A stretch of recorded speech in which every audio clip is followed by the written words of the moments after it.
Para buscar en el catálogo de música se puede elegir primero el idioma de búsqueda y también el idioma en el que se van a encontrar las consultas, que pueden ser 1, 2 o 3 idiomas. Lo haremos en español.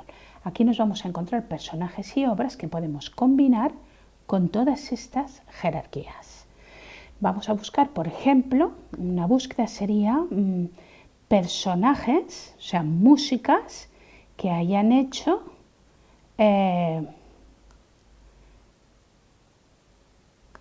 músicas, vamos a encontrarlas aquí, músicas que hayan hecho música barroca, ¿de acuerdo?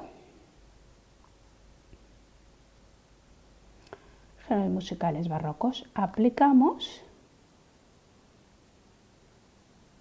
y aquí nos salen los personajes, que es lo que hemos buscado, de compositoras barrocas.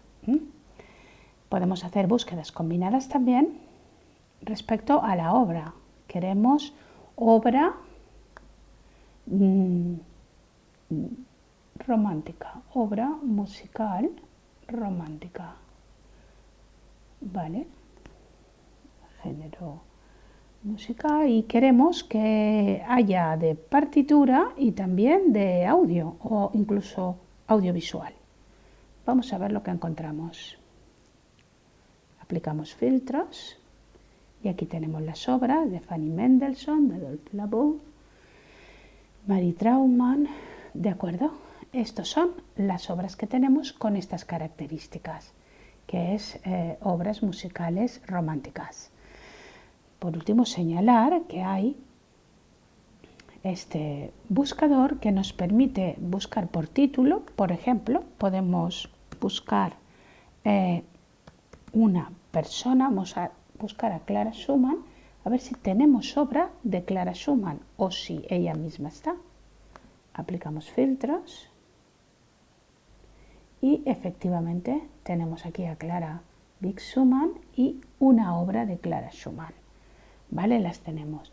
Pero también podemos hacer búsquedas más extensas de manera que podamos buscar en todos los campos.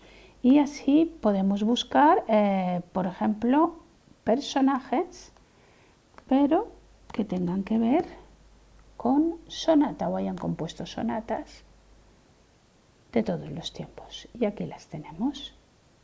¿Vale? O incluso, si lo quitamos, busca personaje y obra. Aplicamos filtros.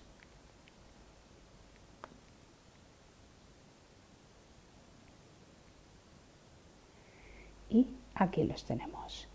Bien, estos son las búsquedas que permite el